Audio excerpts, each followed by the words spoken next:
नमस्कार। इस वीडियो में हम बिजनेस इनोवेशन के लिए अ, पर्सपेक्टिव कैसे चेंज करें इसको डिस्कस करने जा रहे हैं। आपको अगर याद हो तो पिछले वीडियो में हमने बताया था कि पर्सपेक्टिव चेंज करने की आवश्यकता क्यों पड़ती है? Why do we need to change perspectives? और उसको रिलेट किया था इनर्शिया से, जो हमारे इनर्शिया ऑफ थॉट्स होते हैं, उनसे रिलेट किया था।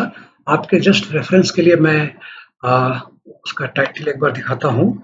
हालांकि उसमें वीडियो थोड़ा डिस्टर्ब होगा, but doesn't matter because immediately I will come back. तो इसमें था, उस वीडियो में था law of inertia of mass and change in perspective for business innovation. That was part 1 and today we are discussing how to change that perspective for business innovation. This is part 2, right? Okay, so हम कैसे innovation करें business में? Rather मैं ऐसे कहूंगा कि ये business का मतलब केवल पैसा कमाने वाला बिजनेस नहीं, आपका जो भी ट्रांजैक्शन हो, क्योंकि हम पहले ही बिजनेस को डिफाइन कर चुके हैं। जीवन में, लाइफ में कोई भी ट्रांजैक्शन आप कर रहे हैं, लेन देन जहां भी कर रहे हैं, जहां भी कम्युनिकेशन इन्वॉल्व हो रहा है, जहां भी एक बड़ा एफर्ट लग रहा है, जहां भी मैनेजमेंट इन्वॉल्व हो रहा है, वहां पर इनोवेशन अगर करना हो, चैलेंजेस आ रहे हों, दिक्कतें आ रही हों, और जो नॉर्मल आपका तरीका है उससे वो दिक्कतें सॉल्व नहीं हो रही हों, तब उस समय कैसे जो है वो इनोवेशन करें कि वो दिक्कतें सॉल्व हो जाएं। तो उन इनोवेशंस के लिए जरूरी होता है कि अपना नजरिया चेंज करें। नजरिया ही पर्सपेक्टिव है। तो अब नजरिया चेंज करने का तरीका क्या है? तो मैंने कुछ तरीके अपने अनुभव के आधार पर लिखे हैं, और मेरा अनुभव इंडस्ट्री में रहने के साथ हुआ, या जो साइंटिफिक रिसर्च एंड डेवलपमेंट में जब किया, या स्टूडेंट्स को जब पढ़ाने लगा हायर स्टडीज में, या इवन किसी अनाथालय में भी जब छोटे बच्चों को पढ़ाने लगा, तो अलग अलग तरह की डिफिकल्टीज आई, या इवन जब स्टार्टअप्स को मेंटरिंग करने लगा, तब अलग अलग तरीके की डिफिकल्टीज आई। उनको उनको आधार बना करके, और उनको जो रिजॉल्व किया जहाँ जहाँ, उसका आधार बना करके मैंने ये कुछ पॉइंट्स लिखे हैं। अब जैसे पहला पॉइंट है कि इनोवेशन के लिए कि पर्सपेक्टिव कैसे चेंज करें, तो पहला पॉइंट है change your position. That means become a third person. अब ये इसका मीनिंग क्या है कि आप अगर किसी प्रॉब्लम को कन्फ्रंट कर रहे हैं, तो जब आप कन्फ्रंट करते हैं तो आपका आप चूंकि सामने से कन्फ्रंट कर रहे हैं प्रॉब्लम को, और सॉल्व अगर नॉर्मल प्रोसीजर से नहीं हो रहा है, तो आप अपने जो पास्ट एक्सपीरियंसेस हैं उन्हीं में से उन सॉल्यूशंस को खोजते हैं। बिकॉज आपका जो माइंड है, या जो आपकी मेमोरी है, या जो आपके एक्सपीरियंसेस हैं, वो अलाउ नहीं करते आपको कुछ और नया सोचने को फ्रेश माइंड से। तो रास्ता क्या है? और रास्ते बाद में होंगे, इस समय रास्ता क्या है? तो एक रास्ता है you become a third person. कैसे? फॉर एग्जाम्पल, आप अगर किसी ट्रैफिक जाम में फंसे हुए हैं, और आप उस ट्रैफिक जाम के हिस्से हैं, और आप सामने देख रहे हैं चारों तरफ से गाड़ियां जो है वो ट्रैफिक जाम में इर्द गिर्द फंसी हुई हैं, और ऐसे में आप केवल कर्स करते हैं, और आपके पास रास्ता नहीं होता। ज़्यादा से ज़्यादा आप दरवाज़ा खोलकर गाड़ी से निकलेंगे और किसी को अब्यूज़ करेंगे, एक्यूज़ करेंगे, या थोड़ी दूर जाएँगे, शायद कुछ रास्ता निकले। दूसरा तरीका क्या है कि वहाँ से थोड़ी दूर चले जाएँ। थोड़ी दूर जाकर के या तो किसी ऐसे डिस्टेंस से देखें उस पूरे ट्रैफिक जाम को, जहाँ से आपको रो ऑफ व्हीकल्स दिख रही हों, और कहीं एक ऑब्स्ट्रक्शन उनको डिस्टर्ब कर रहा हो। तो आपके लिए फिर सॉल्यूशन निकालना आसान हो जाता है, क्योंकि आपने देखा कि कौन सा ऐसा पॉइंट है जो क्रिटिकल है, और वो पूरे प्रॉब्लम को मैग्नीफाई कर रहा है। ठीक है? तो आप इजीली सॉल्व कर देते हैं। ये एग्जाम्पल तो मैंने छोटा सा एक दिया ट्रैफिक जाम का, बिल्कुल बहुत कॉमन एग्जाम्पल है। ऐसे और भी बड़े बड़े एग्जाम्पल्स होते हैं, और जो हम लोग बिजनेस में कई बार, या अपने प्रोफेशनल वर्ल्ड में कई बार सॉल्व किए हैं, कि अपने को एक बार पिक्चर से हटा लें and let the fresh people discuss among themselves. the experts discuss among themselves and you become the third person and उस निगाह से आप उनको उनके डिस्कशन को सुनिए। लेकिन थर्ड पर्सन बनना इतना आसान नहीं है क्योंकि बार बार आपकी प्रॉब्लम आपको हॉन्ट भी करती है। तो उसका एक रास्ता ये है कि 1-2 दिन का गैप दे करके सरेंडर कर दें problem. Let the people discuss, I will just watch it with an open mind. Open mind की जब प्रैक्टिस कर लेंगे तो क्या होगा कि आप प्रोज एंड कॉन्स को इक्वली देखना शुरू करेंगे और ये उस पोजीशन से डिफरेंट है जहां आप खुद उस प्रॉब्लम को देखते हैं, क्योंकि वहां आप प्रोज एंड कॉन्स जो भी देखते हैं वो अपने तरीके से सोचते हैं, अपने एक्सपीरियंस के आधार पर सोचते हैं। That was my way of explaining कि पर्सपेक्टिव चेंज करने के लिए how to become a third person. ये इवन छोटे छोटे ऑफिस मैनेजमेंट में भी ये हेल्प करता है ये अप्रोच सॉल्व करने का, and you become a really good manager or even a executive officer for doing solving the problems. Second approach क्या है? Second approach है put yourself in the shoes of the customer and go backwards to your key strength and resources. And I have given an example of fishbone diagram. ये सभी लोग करते हैं। ये प्रायः मैं जिनसे भी स्टार्टअप से बात करता हूँ और जो अच्छे स्टार्टअप्स होते हैं जिन्होंने थोड़ी मेहनत की होती है वो बेसिकली कस्टमर की एंड से सोचना शुरू करते हैं कि कस्टमर क्या फील करता होगा, कस्टमर की नीड क्या है। क्योंकि आप जब खुद कस्टमर की नीड डिफाइन करने लगते हैं एज ए बिजनेसमैन, तो आप अपनी सुविधा के हिसाब से कस्टमर की नीड डिफाइन करते हैं।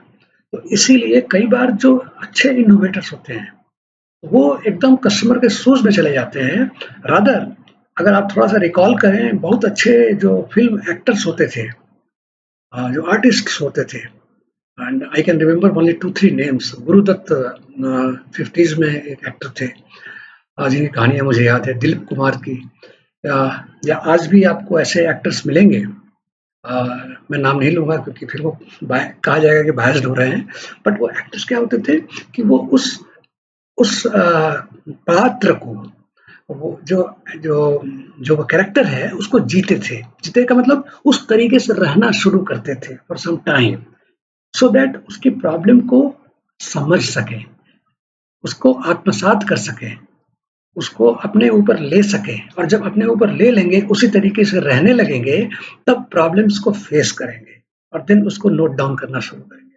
ठीक, so that is the way. तो इसका मतलब रियल अगर इनोवेशन करना है तो आपको कस्टमर की तरह जीना पड़ेगा। आप नहीं तो आपका कोई विश्वस्त साथी, कोई कॉन्फिडेंट जो आपकी जगह वो काम कर सके। तो कितना ऑनेस्ट होना पड़ेगा यू कैन डिसाइड, अगर रियली इनोवेशन करना है तो वहां से जब उसकी प्रॉब्लम को समझेंगे, फिर अब एज ए कस्टमर आप सॉल्यूशन भी चाहेंगे तो सॉल्यूशन का रास्ता आप खोजेंगे। तो सॉल्यूशन का रास्ता खोजते समय आप एज ए बिजनेसमैन अपने रिसोर्सेज का ध्यान रखेंगे, क्या क्या रिसोर्सेज और क्या क्या स्ट्रेंथ आपके पास है। उसका बेस्ट एग्जांपल ये फिश बोन डायग्राम है। इसमें इस लोकेशन पर जो है प्रॉब्लम स्टेटमेंट है बेसिकली, हालांकि ये दूसरे एग्जांपल के लिए था, बट मैं आपको इस एग्जांपल के थ्रू समझाने की कोशिश कर रहा हूँ कि यहाँ पर आप अपने कस्टमर को मान लीजिए जहाँ प्रॉब्लम स्टेट है, वहां से आप खड़े होकर के प्रॉब्लम को समझे, देन क्या क्या पॉसिबिलिटीज हो सकती है, क्या क्या रिसोर्सेज आपके पास हैं, पीछे आइए and then you will find कि कहाँ कहाँ सॉल्व हो सकता है, and finally you come to the root. यहाँ पे पूंछ पे आ जाते हैं जहां आपको एकदम क्लियर आइडिया हो जाता है कि what are possibilities, where are the ways where I can do some innovation so that customer की जो प्रॉब्लम जो रियल लाइफ में महसूस की थी वो सॉल्व कर सके। उसके बाद फिर इनोवेशन शुरू होगा। So at present we are talking about कि कौन सी लोकेशन उस फिशबोन डायग्राम में आइडेंटिफाई करें, कौन सा प्रॉब्लम आइडेंटिफाई करें जहां इनोवेशन की जरूरत है, और वो तभी होगा जबकि कस्टमर की तरह आप जी सकें कुछ समय के लिए, depending upon the problem, depending upon किस लेवल का इनोवेशन चाहते हैं आप। मे बी 6 महीने के लिए आपको करना पड़े, तो इस लेवल का इन्वॉल्वमेंट चाहिए होता है। थर्ड पॉइंट जो मैं कहना चाहता था वो है ट्विकिंग द अप्रोच। अच्छा, ये आज सारा जो है ह्यूमनिस्ट पर्सपेक्टिव है, क्योंकि ह्यूमनिस्ट हम लोगों का एक ऑर्गेनाइजेशन है जो स्टार्टअप्स या इंटर्न्स या इवन स्टूडेंट इनोवेटर्स या एमएसएमईज से डिस्कस करता रहता है उनकी problems. Anyway, the third point था tweaking the approach of other businesses is not innovation. और ये स्पेसिफिकली इसलिए मेंशन किया कि जब भी मैं स्टार्टअप्स से बात करता हूँ तो मैं पाता हूँ कि वो हमेशा शुरुआत करते ही मार्केट में प्रॉब्लम ये है और ये बिजनेस ऐसे ऐसे उसको सॉल्व कर रहा है। दैट मीन्स आपने शुरू में ही दूसरे बिजनेसेस से कंपैरिजन करना शुरू किया और ये डिफाइन करना शुरू किया कि वो बिजनेसेस कहाँ कहाँ गलती कर रहे हैं और उन गलती को मैं कैसे सुधारूं, और वो सुधारने को ही आपने इनोवेशन कहना शुरू कर दिया। वहाँ सबसे बड़ी जो वीकनेस होती है वो ये होती है कि आप छोटे-मोटे ट्विकिंग कर पाते हैं, क्योंकि बिज़नेस तो जो दूसरा बिज़नेसमैन है, जो कॉम्पिटिटर है, वो तो ऑलरेडी कर रहा है। और अगर आप भूल जाते हैं कि वो उसमें पहले से है, तो उसके ट्विकिंग करने के, अपनी डिफ़िकल्टी को महसूस करके ट्विकिंग करने के चांसेस ज़्यादा हैं, रादर कि आप जो है उसकी प्रॉब्लम को समझ के और उसमें ट्विकिंग करें कस्टमर की प्रॉब्लम सॉल्व करने के लिए। सो इससे बचना चाहिए। हाँ, आप उसे सीखिए कैसे-कैसे इफ़ेक्टिवली कर रहा है, बट जो सेकंड पॉइंट जो मैंने बताया कि कस्टमर के शूज़ में जाकर के जीना और फिर वहाँ से आइडेंटिफ़ाई करना, तो उससे क्या होगा कि आप अपने जो मिशन है, जो आपका जो ऑब्जेक्टिव्स है, उसके प्रति आप ऑनेस्ट रह पाएँगे, और जब ऑनेस्ट होंगे तो इनोवेशन तो होना ही होना है। रादर मैं कहूँगा कि पहला जो फ़ॉर्मूला होता है किसी इनोवेशन का, how much true you are towards your mission and towards your objective. The fourth point है वो है look for the uncharted paths and believe that innovation is for disruption in status. हाँ, look for uncharted paths. आप हमेशा भाई जो ऊपर वाली बात थी उसी को ये सपोर्ट कर रहा है कि आप जब भी सोचते हैं कि फला फला बिजनेस ऐसे ऐसे सॉल्व कर रहा है तो आप फिर उसी में से रास्ता निकालते हैं इनोवेशन का, जबकि इनोवेशन हमेशा अनचार्टेड पाथ, मतलब किसी और ने वो ट्राई किया ही ना हो। तो ये कब होगा? ये तभी होगा जबकि हम कस्टमर के शूज में बैठ करके कस्टमर क्या एक्सपेक्ट कर रहा है, नीड क्या है, वो कस्टमर की तरह जब तक नहीं जिएंगे या हमारी टीम जब तक नहीं जिएगी तब तक निकालना मुश्किल है। ठीक है, तो जब हम ऐसा करेंगे तब जाकर के कुछ ऐसे रास्ते मिलेंगे जिसमें पता चला कोई नहीं किया है, आज तक किसी ने ट्राई ही नहीं किया है। तो ट्राई नहीं किया है लेकिन इनोवेशन, लेकिन उससे लग रहा है कि कस्टमर की प्रॉब्लम सॉल्व होगी, देन उसको जॉट डाउन करना होगा, उसको लिख के रखना है and then discuss with your team, brainstorm among people कि कि अब हमने रास्ता तो लिख लिया बट यहाँ किसी किसी ने आज तक नहीं किया है, तो उसको फिर देखें उसमें की टेक्निकल रिक्वायरमेंट्स क्या है, और फिर वही इनोवेशन का एक रास्ता बनेगा। और इस तरह के रास्ते फिर जो प्रेजेंट जो स्टेटस होता है, प्रेजेंट जो आपके बिजनेसेस अराउंड अराउंड बिजनेसेस हैं, आज आसपास जो बिजनेसेस हैं, उनके जो वे ऑफ वर्किंग है उनको एकदम चैलेंज कर देगा। और ये तभी चैलेंज कर पाएगा जबकि आप एकदम अननोन पाथ पे को ट्राई करें। और अननोन पाथ ट्राई करने का मतलब ये नहीं कि अननोन पाथ पे जाना, मिशन को ध्यान में रखते हुए, कस्टमर के शूज में ऑलरेडी आप जा चुके हैं, तब ध्यान में रखते हुए जब आप करेंगे तब ये इस तरह से अनचार्टेड पाथ पर जा पाएंगे। और जब ये अनचार्टेड पाथ पर आप जाने की कोशिश करेंगे तो आप पाएंगे कि पता नहीं गवर्नमेंट की रूल अलाउ करे ना करें, पता नहीं इस टेक्नोलॉजी इसकी अवेलेबल हो ना हो, पता नहीं इसके लिए प्रोसीजर्स इवॉल्व हुए हैं या नहीं हुए हैं, पता नहीं ऐसे टीम मिलेगी कि नहीं मिलेगी। तो ओके, सारी प्रॉब्लम्स को नोट डाउन कर लीजिए एंड जो अपनी एक टीम बना करके जब वन बाय वन इसको एड्रेस करना शुरू करेंगे तब आप पाएंगे कि आप काफ़ी नज़दीक पहुंच गए हैं सॉल्व करने के। और इस पे अगर आप लोग किसी को ज़रूरत हो then they can talk to the humanist people और टू मी, बिकॉज ये यूट्यूब पर है तो you can always contact me और माई टीम।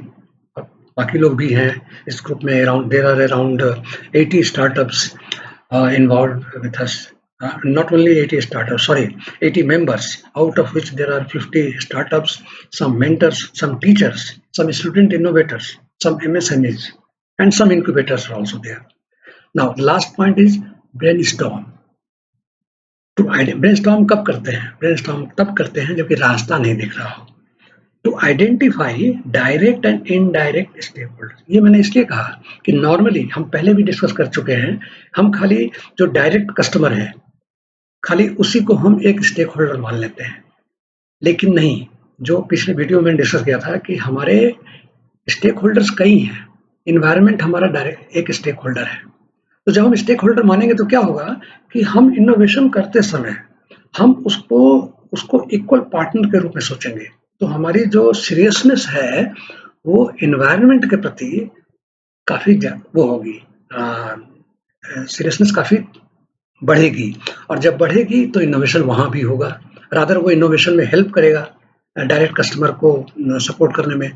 और ये आपको समझ लेना है कि आज नहीं तो 5 साल बाद या 10 साल बाद government is very serious. I think ये भाई प्रधानमंत्री ने कहा भी है कि 2047 तक जीरो कार्बन हमारा टारगेट रहेगा।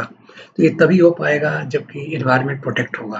तो इन्वायरमेंट पर काफी जोर है, ये आप आज से ही करना शुरू कर दें कि direct and indirect stake holders, कोई भी थोड़ा इसको ब्रेनस्टॉर्म करना होगा कि who are the other people who are being affected by my innovation. और मे बी वो जो अदर पीपल जो कह रहा हूँ, अदर स्टेक होल्डर्स, वो एक हो सकता है जानवर हो, अगर आप एग्रीकल्चर कुछ कर रहे हैं तो उनको भी स्टेक होल्डर्स मानना पड़ेगा। अब मानेंगे और जब सॉल्व करेंगे देन आप एक नया काम करने जा रहे हैं। सो बेसिकली इसका पर्पज ये था कि हम कैसे इसको एक नट शेल में आपको शेयर कर सकें कि क्या क्या पर्सपेक्टिव्स में चेंज करना पॉसिबल है। So thank you so much, will meet next time again.